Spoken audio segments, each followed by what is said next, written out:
Sejarah kerajaan Hindu-Buddha di Indonesia merupakan bagian yang tidak dapat dipisahkan dari sejarah kerajaan di Indonesia. Hal ini dikarenakan sifat dari sejarah yang berkesinambungan sehingga kisah dari tiap kerajaan memiliki hubungan yang erat dengan kisah sejarah dengan kerajaan yang lainnya.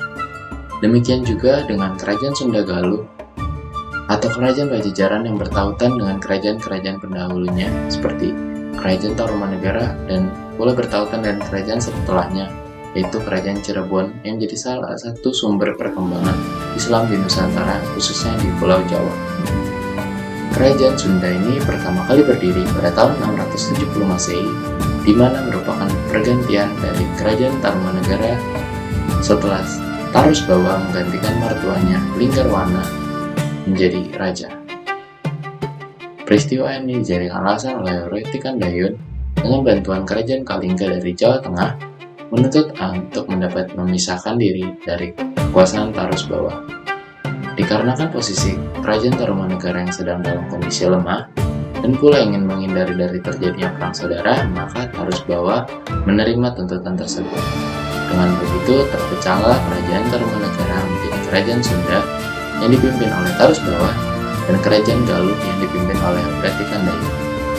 Kedua kerajaan ini menggunakan Sungai Citarum sebagai pemisah antara kedua kerajaan.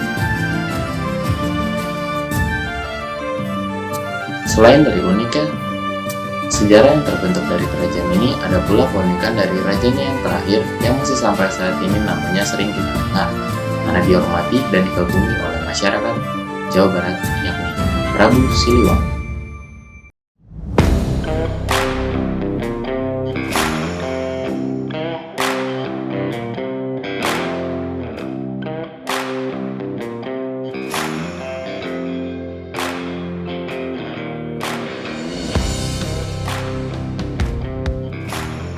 Prabu Siliwangi lahir dengan nama Ratu Jayadewata ini lahir pada tahun 1401 Masehi di Kawali atau sekarang disebut dengan nama Kabupaten Ciamis, yang merupakan putra dari Prabu Dewa Niskala yang merupakan raja dari kerajaan Galuh pada masa itu.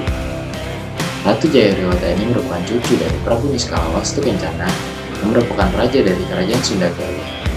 Kerajaan Sunda Galuh ini pada kembali bersatu semenjak masa kepemimpinan Glorior leluhurnya. Prabu Wangi diketahui telah memimpin kerajaan Sunda Galuh selama hampir 100 tahun atau semenjak ia berusia 9 tahun.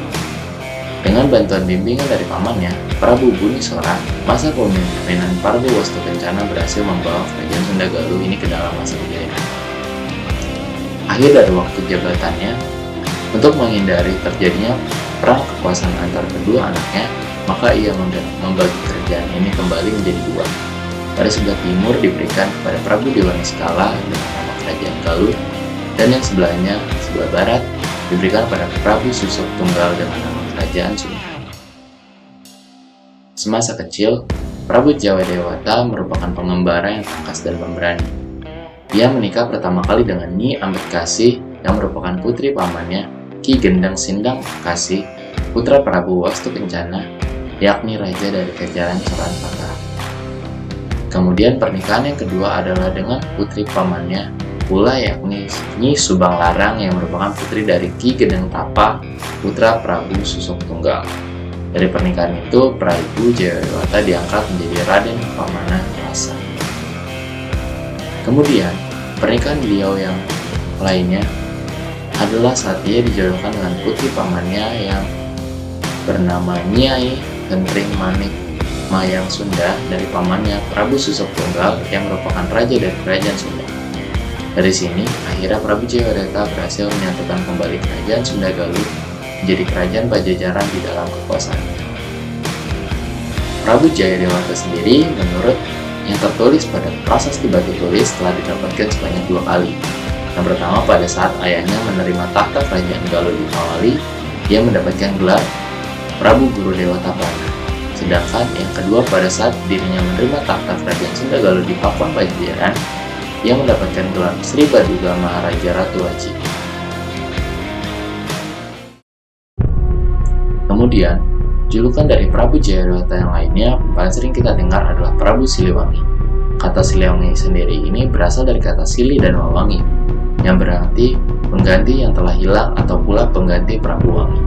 Prabu Wangi sendiri dikatakan terdapat dua teori yang membedakan.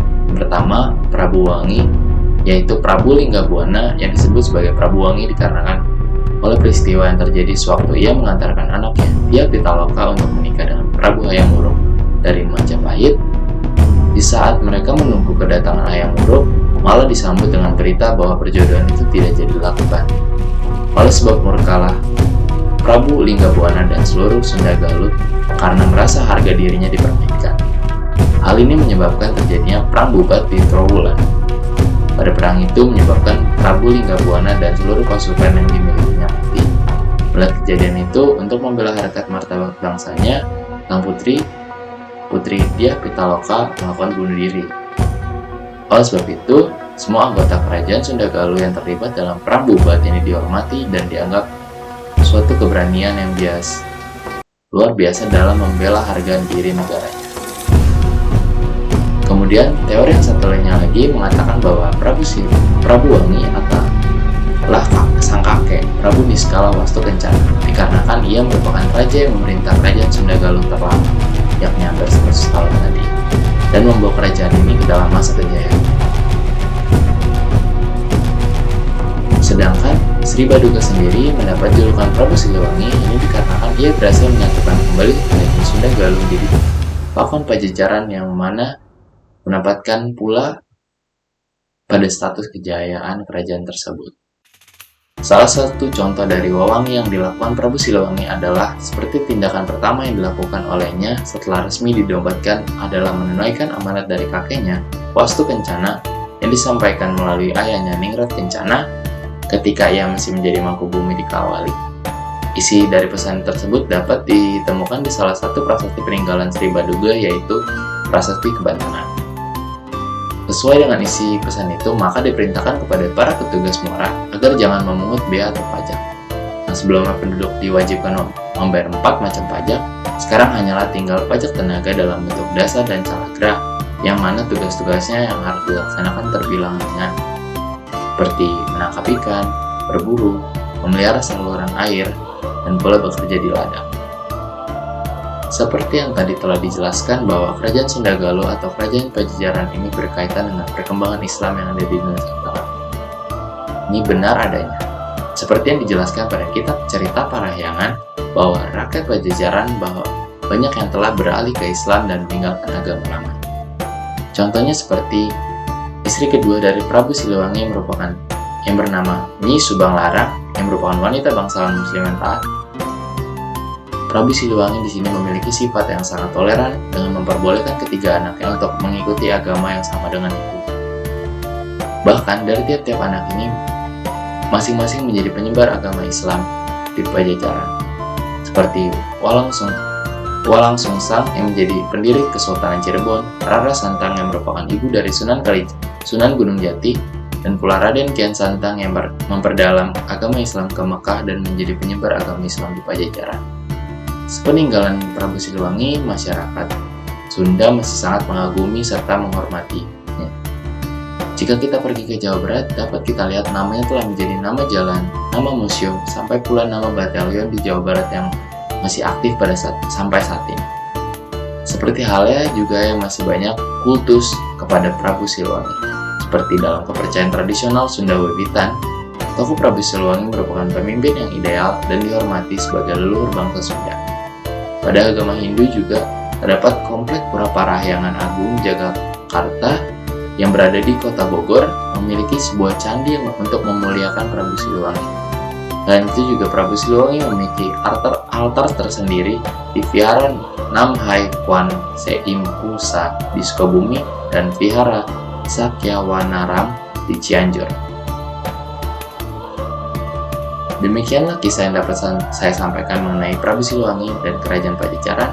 Mohon maaf bila ada kesalahan pemberian informasi atau pengucapan. Semoga informasi yang diberikan dapat menjadi informasi yang berguna bagi pengetahuan kita semua. Terima kasih.